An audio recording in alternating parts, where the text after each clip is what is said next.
जय माता दी।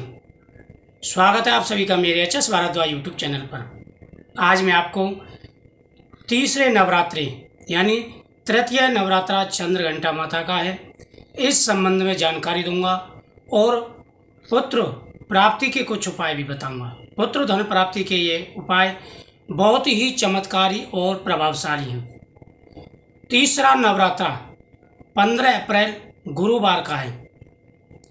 15 अप्रैल गुरुवार तीसरा नवरात्रा है और तीसरे नवरात्रे को माता चंद्र घंटा की पूजा की जाती है। हर साल तीसरा नवरात्रा चंद्र घंटा माता का ही होता है, यानी माता दुर्गा का जो तीसरा रूप है वह चंद्र घंटा का है। पहला शैलपुत्रिका, द्वितीय ब्रह्मचारिणी, तृतीय चंद्र घंटा। यानी चंद्र घंटा माता की आराधना करने से हमारी सारी परेशानियां दूर हो जाती हैं, हर मनोकामना पूरी हो जाती है।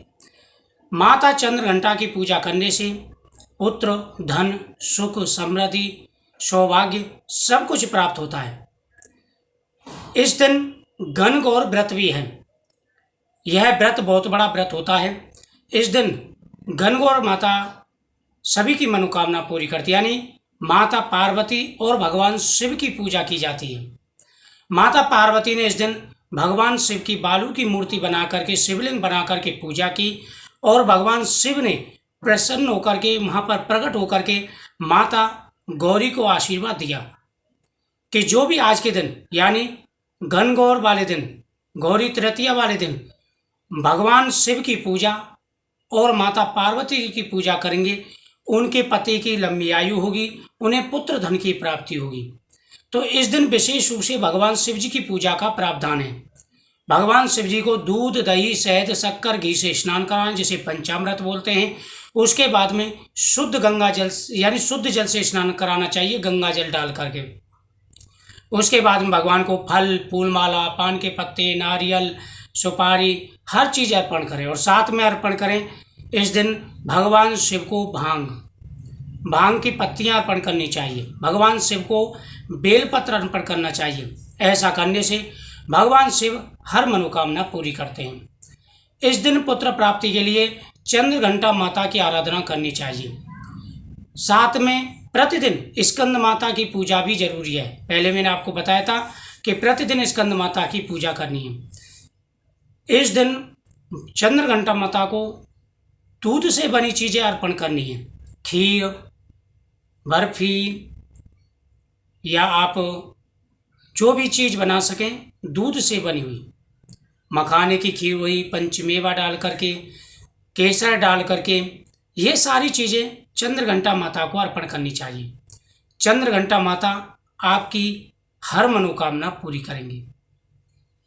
इस दिन बृहस्पतिवार भी है, यानी चंद्र घंटा माता का दिन, गणगौर व्रत और गुरुवार बहुत ही अच्छा शुभ योग आप इसे कह सकते हैं। इस दिन आपको बृहस्पति भगवान की पूजा भी करनी है। भगवान बृहस्पति देव की पूजा करने से सभी मनोकामनाएं पूरी हो जाती हैं। उसमें भी अगर ऐसे दिन वीरवार पड़ता है जो तृतीय नवरात्रा है, गणगौर व्रत है, तो इसकी महिमा और ज़्यादा बढ़ जाती है। पुत्र, धन, सरकारी नौकरी, स्वास्थ्य में लाभ, शादी के योग, हर प्रकार की मनोकामनाएं पूरी हो जाती हैं। इस दिन आपको क्या करना है वह मैं आप बताता हूँ। सबसे पहले सुबह स्नान करें। स्नान करने के बाद में भगवान सूर्यदेव को जल अर्पण करना चाहिए, क्योंकि सूर्यदेव भगवान का आशीर्वाद भी बहुत ही जरूरी है। भगवान सूर्यदेव को जल देते समय ओम सूर्याय नमः इस मंत्र का जाप करते हुए भगवान सूर्यदेव को जल अर्पण करें।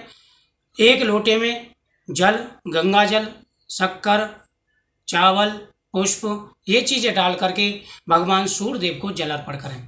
जब आप भगवान सूर्यदेव को जल दे रहे हों तो जल की धारा में होकर के सूर्य भगवान के दर्शन करने चाहिए।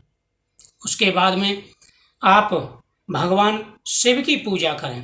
भगवान शिव की पूजा का बड़ा महत्व है। गणगौर व्रत वाले दिन भगवान शिव की विधि विधान से पूजा करें और पुत्र धन प्राप्ति का आशीर्वाद भी उनसे प्राप्त करें। उसके बाद में आपको करनी है बृहस्पतिवार की पूजा, यानी इस दिन एक लोटे में जल भरें, उसमें थोड़ी सी हल्दी डालें, चने की दाल डालें। जो प्रति वीरवार की पूजा करते होंगे उनको तो पता होगा कि वीरवार की पूजा कैसे की जाती है। जो वीरवार की पूजा नहीं करते उनको मैं बता देता हूँ। बाजार से पीली मिठाई लेकर के आएँ, गुड़ और चना लेकर के आएँ, हल्दी और चने की दाल लेकर के आएँ, थोड़े से मुनक्के भी ले आएँ। यह सारा सामान भगवान के सामने रखें और इस दिन केला का प्रसाद जरूर अर्पण करें। खाएं नहीं, केला नहीं खाना इस दिन। इस दिन केले का प्रसाद भगवान के सामने अर्पण करना है। सामने बैठ करके आपको वीरवार की कथा का श्रवण करना है। एक लोटे में जल डालें, उसमें हल्दी डालें, चने की दाल डालें, गुड़ डालें, हाथ में गुड़ और चना लेकर के कथा का श्रवण करें। जब वीरवार की कथा सुन लें, उसके बाद में लोटे का जल लेकर के केले के पेड़ पर डाल दें। वहीं आपको केले के पेड़ के नीचे ही स्वास्तिक चिन्ह बनाना है। स्वास्तिक चिन्ह बना करके वहीं पर दीपदान करना है, यानी एक दीपक भी जलाना है। उसके बाद में आपको माता चंद्रघंटा की पूजा करनी है।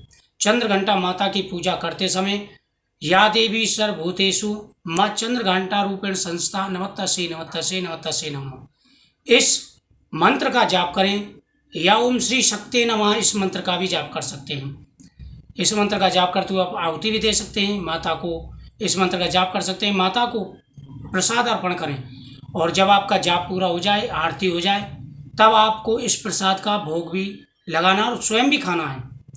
नारियल प्रतिदिन माता को अर्पण करके खाना है, इस बात का विशेष रूप से ध्यान रखें। उसके बाद में गौशाला जाना है और गौ माता को आटे का पेड़ा भी अर्पण करना है, यानी आटे का पेड़ा गौ माता को खिलाना है। घनघोर की जो पूजा करते हैं, जो सुहागिन महिलाएं, वो थोड़ा सा सिंदूर लें एक डिब्बी में और वह सिंदूर गौरा माता के सामने रख दें। जब आप कथा सुन रहे हो, गौरा माता के सामने आपको 2 फल भी रख देने हैं। इस दिन केला नहीं रखना है, आप सेब रख सकते हैं और नारियल भी रखें। कथा सुनने के बाद में जब आप कथा पूरी सुन लें, श्रवण कर लें, उसके बाद में आप झोली में वह चीज़ ले लें। उसके बाद में जब आप प्रसाद पाएंगे तो फल और नारियल का प्रसाद भी आपको पाना है। जो सिंदूर आपने रखा है, उस सिंदूर से मांग भरनी है। इससे माता पार्वती का आशीर्वाद प्राप्त होता है और जीवन की हर समस्या का समाधान हो जाता है। उनके पति पर कभी मुसीबत नहीं आती।